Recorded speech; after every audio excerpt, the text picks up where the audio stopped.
Fala pessoal, sou Mauro, economista do Porquê. Começa agora mais um episódio do Economista em Tudo.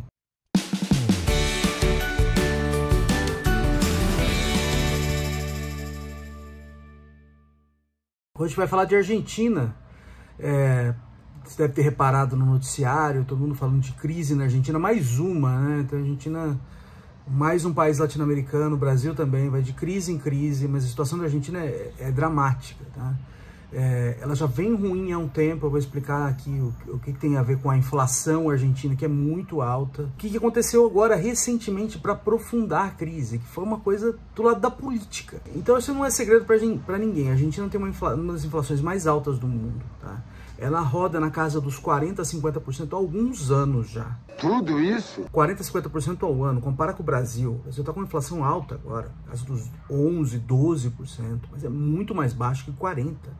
Os Estados Unidos também tem uma inflação alta, na casa dos 9%, tá? Mas não chega nem perto de 40%, e a projeção já para esse ano pode chegar na casa de 60%, 70%.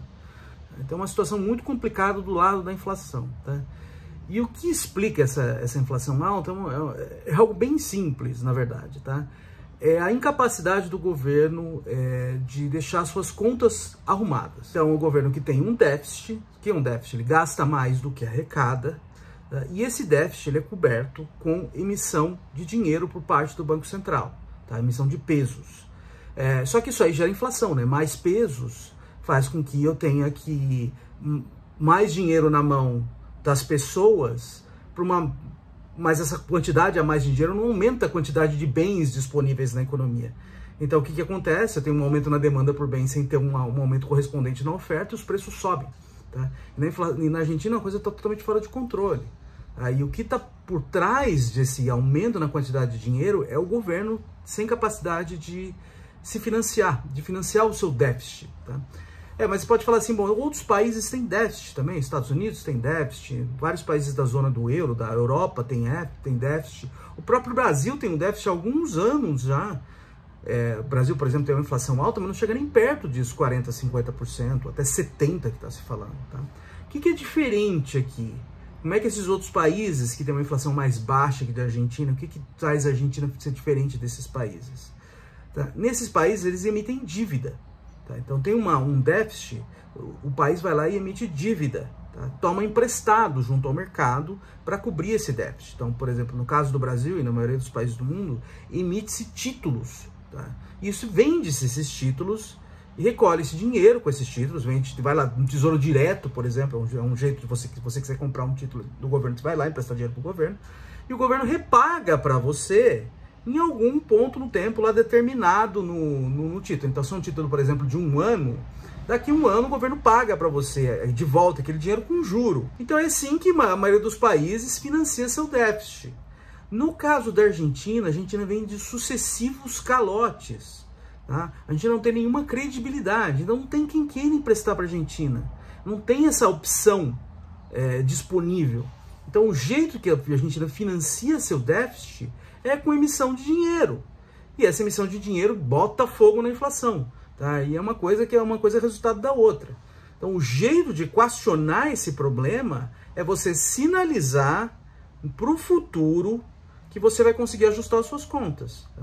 Então a Argentina chegou a dar um passo nessa direção recentemente, tá? E aí que está o enrosco do problema, tá? A Argentina fez um novo acordo com o FMI, tem uma dívida que vem lá desde 2018, lá do governo Macri ainda, tá? Com o FMI. A Argentina deu o primeiro passo, né, no sentido de equacionar esse problema, fez um acordo com o FMI. Tá? Aí teria que voltar para a Argentina para discutir isso no Congresso e tal. Só que dentro do próprio governo, dentro da própria coalizão do governo Alberto Fernandes, isso não tem aceitação. Né? Então tem uma disputa entre o presidente Alberto Fernandes e a vice-presidente, a Cristina Kirchner, que já foi presidente antes, que é uma figura muito poderosa na Argentina. Com relação a isso, a Cristina argumenta que não, você não tem que fazer déficit mesmo, tem que aumentar gasto. Então, basicamente, jogar fora esse acordo com o FMI. Então, o que aconteceu? O ministro da Fazenda pediu demissão. frente a esse movimento. E aí o presidente Alberto Fernandes indicou uma nova ministra que é ligada ao grupo da Cristina Kirchner. Então o grupo da Cristina Kirchner saiu vencedor nesse embate, tá? De qualquer forma, isso revela uma total falta de coesão ali dentro do grupo governista. O governo já está fraco por causa que ele está impopular.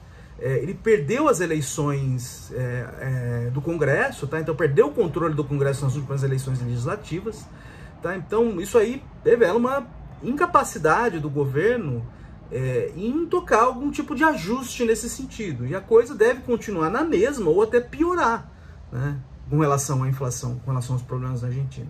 É isso que eu não entendo! Tem outros problemas que têm a ver com a capacidade do Banco Central em defender a moeda. Tá? Então o que acontece? O Banco Central tenta segurar de alguma forma a cotação do dólar na Argentina, porque se você deixar o dólar flutuar, disparar, isso aí pode, por exemplo, jogar mais lenha na inflação. E além disso, o governo tem muita dívida em dólar, tá? Muita dívida externa. Tá? Então se o preço do dólar sobe, também sobe o custo do governo em honrar seus compromissos de dívida, tá? Em pagar a sua dívida, tá? Pagar os juros da dívida. Tá? Porque a arrecadação do governo da Argentina é uma arrecadação em pesos, fortemente em pesos, mas se o preço do dólar sobe, ela tem que gerar mais arrecadação em pesos para fazer o pagamento, fazer o serviço da dívida. Tá? Então o Banco Central argentino tenta segurar da maneira possível o preço do dólar. Tá? Só que o que acontece? Você imprimindo mais peso, o preço do dólar tende a subir, né? Porque eu tenho muito mais pesos para a mesma quantidade de dólares, tá? Quer dizer que o preço do peso em relação ao dólar tende a cair, então o preço do dólar tende a subir em pesos, tá? Porque eu tenho uma escassez de dólar em relação a peso. Tá? Só que para tentar segurar isso, o Banco Central tem que ter reserva. Tá? Então o que tem que fazer? Com o preço do dólar subindo, ele tem que jogar dólar no mercado, que ele tem as suas reservas internacionais em dólares, tá? Ou em títulos de curto prazo em dólar. Então tem que jogar isso no mercado para tentar segurar a cotação. Então o que está acontecendo? Com a emissão de dinheiro também por parte do Banco Central, você vai ter um sangramento de reserva. Tá? Isso é inevitável.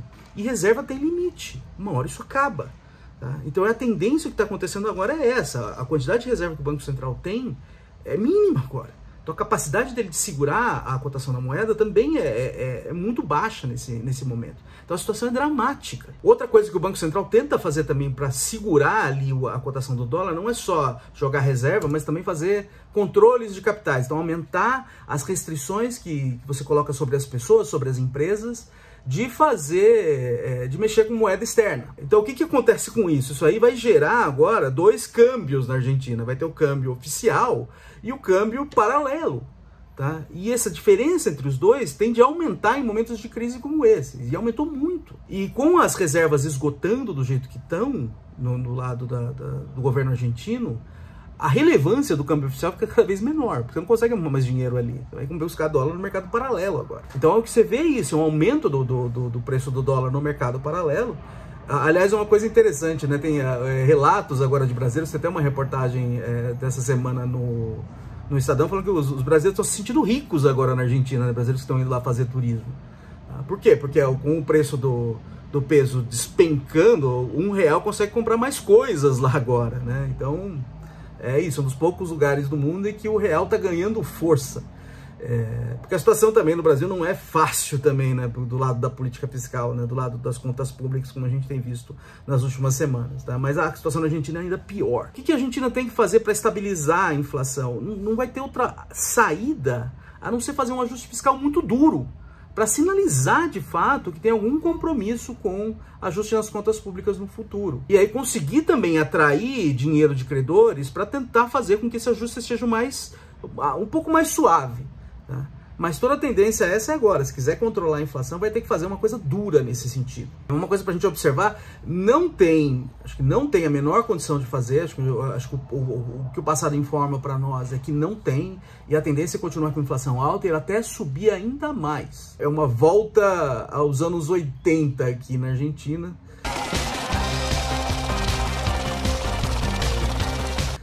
O Brasil ainda tem perigo disso, ainda que mais baixo, mas é uma coisa que para a América Latina tem esses ciclos, né? voltando e sempre com problema em cima do Estado, sempre problema do financiamento do Estado, das contas públicas, mas é algo para a gente ficar de olho, tá? E o que piorou, na verdade, agora, como eu estava dizendo, assim, a situação já é ruim há muito tempo, tá? Você vê essa inflação alta, aumento na pobreza há muito tempo na Argentina, e a Argentina tem um declínio de longo prazo mesmo, tá? Convive com muitas crises, já foi um país rico há muitos anos atrás, mas convive com muitas crises e é um país que está empobrecendo há muito tempo, tá? Então é uma situação muito preocupante mesmo, mas o que desencadeou essa nova crise agora foi uma crise do lado político, a incapacidade do governo de ter alguma coesão para tocar algum ajuste mínimo que seja. Mas aí a gente volta a conversar mais sobre isso à medida que mais informação vai chegando. É isso aí, pessoal. Muito obrigado por ter assistido o vídeo. A gente volta a conversar mais na semana que vem. Dá uma olhada no nosso canal, tem bastante conteúdo lá. O endereço é www.porquê.com.br. A gente também tá nas redes sociais, a gente tá aqui no YouTube, no Facebook, no Instagram e no Twitter. É isso aí, até semana que vem. Um abraço.